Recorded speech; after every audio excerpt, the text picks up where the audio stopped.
নমস্কার বন্ধুরা, Swapna kitchen family ব্লগে তোমাদের সবাইকে স্বাগত জানাই। বন্ধুরা, তোমরা কেমন আছো? আশা করি তোমরা ভালো আছো। আমিও খুব ভালো আছি। সকালে জলখাবার থেকে আজকে ব্লগটা শুরু করেছি। সকালে এখানে জলখাবারের জন্য তরকারি বসিয়ে দিয়েছি। তো অনেক দিন পর আজকে কাঁচা লঙ্কা দিয়ে আলুর তরকারি করছি, বেশ অনেক দিনই হয়নি।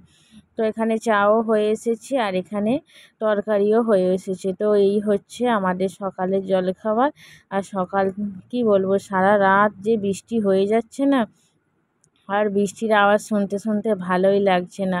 তো সকালে যে ঘুম থেকে উঠে কিছু কাজ করব, কাজে কোনো মনই লাগছে না। কারণ বৃষ্টির মধ্যে ভালো লাগে না যে ঘর দুয়ার থেকে বাইরে বের হই। তো এখানে মিঠাই দেখো, জলের বোতলগুলোতে সব কটা বোতলে কি সুন্দরভাবে জল ভরেছে। আর জল ভরে আর একটুও কিন্তু জল ওর পড়ে যায় না, কি সুন্দরভাবে বোতলে জল ভরে। স্বাগত যখন জল ভরে চারিদিকময় জল ফেলতে থাকে, কিন্তু মিঠাই জল ভরলে খুব সুন্দরভাবে জল ভরে। আর এখনও জামা কাপড় শুকোতে দিতে যাইনি। টিফিন খাওয়া হয়ে গেছে আর এখন বসেই আছি। তো যাব ভাবছি, বৃষ্টি এখন একটু থেমেছে, তো চিন্তা করছি ছাদের মধ্যে দেব না ভিতরে দেব।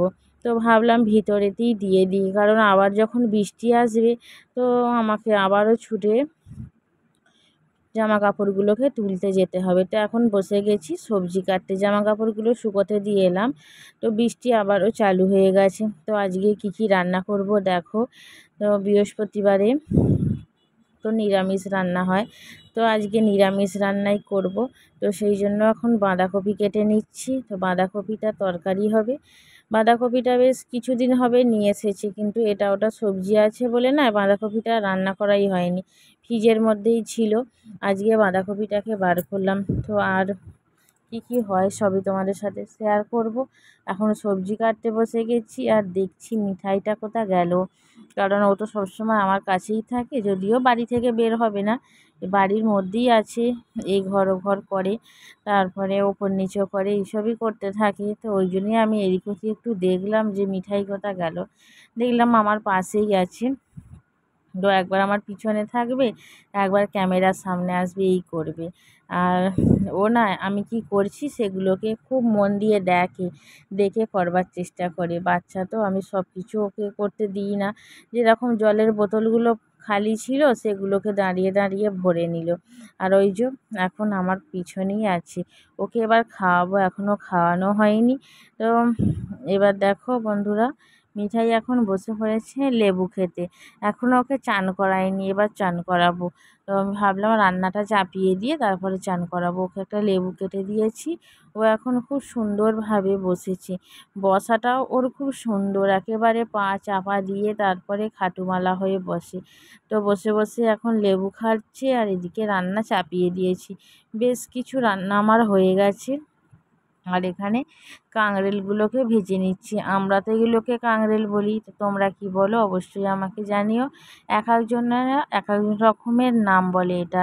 তো এখানে ভাত বসিয়ে দিয়েছি, মিঠাইকে চান করানো হয়ে গেছে।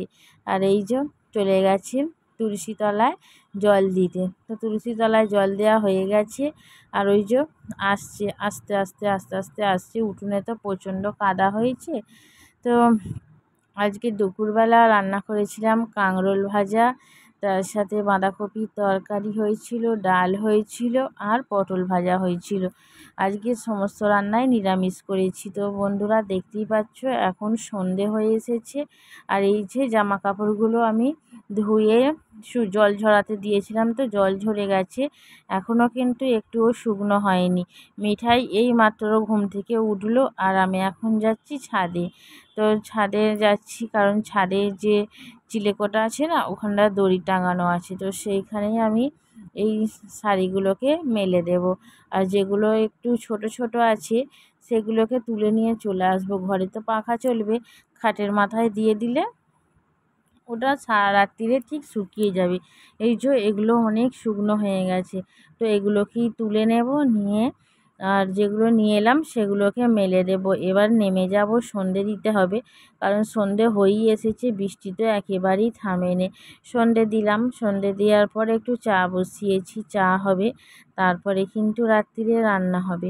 আজকে রাত্রিরে রান্নার এখনও কোনো রকম জোগাড়জাত আমার করা হয়নি। ওই যে মিঠাই চুপ করে বসে আছে আমার টেবিলটার ওপরেতে, আমি কি রান্না করছি সেটাই বসে বসে দেখছি। তো আমি চা করছি, মিঠাই কী করেছে, চা খাবে বলে আমি যখন সন্ধে দিই সেই থেকে বায়না জুড়েছি যে আমাকে চা করে দাও। একটা বাটি, চা ছাঁকনি, তারপরে যে গ্লাসের মধ্যে খাওয়া হয় তিনজনার, সেইগুলো সব আমাকে রেডি করে হাতে হাতে দিয়েছে যে চা করে দাও। চাটা করলাম, করে খাওয়া হলো। আর এখন দেখো আমি ওকে লেখা শেখাচ্ছি। তো এই দিকের ডান দিকের লেখাগুলো আমি লিখেছি, আর বাঁ দিকের লেখাগুলো মিঠাই লিখেছে। ওই যে মোটামুটিভাবে লিখতে পারছি, খুব একটা সুন্দর যদি নাও হয়, ওকে তো হাতে ধরে শেখাতে হয় না। আমি যেরকম লিখি ও ঠিক সেইগুলো দেখে দেখে লেখার চেষ্টা করে, যদিও খুব একটা ভালো হয় না, তো করতে করতে শিখে যাবে। একদম তো ছোট, খুব একটা বড় এখনও হয়নি। তো আমি ওকে বলছি এবার এ লেখো। এ লিখতে বলেছি বলে ও কী করেছে, ইংরাজিতে এটা লিখেছে। তো ওই যে একটু হাতটা ধরে দিলাম, তারপরে বাংলা এটা লিখলো। এ লিখবে, তারপরে ওইটা লিখবে না, ওকে যখন লি পর্যন্ত লিখে নেয় তারপর এ লিখতে বললে ইংরেজিতে এটা লিখবে। আর তারপরে বি লিখবে, যে ওই লিখতে হয় ওইটাই ওর গন্ডগোল হয়ে যায়। তো মিঠাইয়ের পড়ানো হয়ে গেছে, এখন বসে বসে লেখা প্র্যাকটিস করাচ্ছি। আর স্বাগতর তো কালকে থেকে পরীক্ষা, ও পড়াশোনা করতে বসে গেছে, দু ভাই বোনে বসে বসে পড়াশোনা করছি। আর মিঠাই এই যে এ দু রকমের এ লিখে ফেলেছে, ব্যাস ওর ছুটি হয়ে গেছে। তো লেখাবো এখনও। তো বন্ধুরা, মিঠাইকে পড়াশোনা করিয়ে আর এখন চলে এসেছি লুচি করতে। তো মিঠাই বলছিল যে আমি লুচি খাবো, রুটি আজকে খাবো না, নাহলে আমি রুটিই করতাম। আর তার সাথে এখানে করছি আলুর দম। তোমার দাদাভাই বলেছিল আজকে আলুর দম করতে, তো বলেছিল রাত্রিরে আলুর দম গরম গরম, তার সাথে খাবো মুড়ি। কিন্তু কী আর করা যাবে, মিঠাই বায়না করলো লুচি, স্বাগতও বললো লুচি খাবো, তো সেই জন্যই লুচি অল্প করে করেছি, খেয়ে খাবে না খায় মুড়ি খাবে। তো আলুর দম তার সাথে লুচি। বন্ধুরা, ব্লগটা এখানেই শেষ করছি, বাই।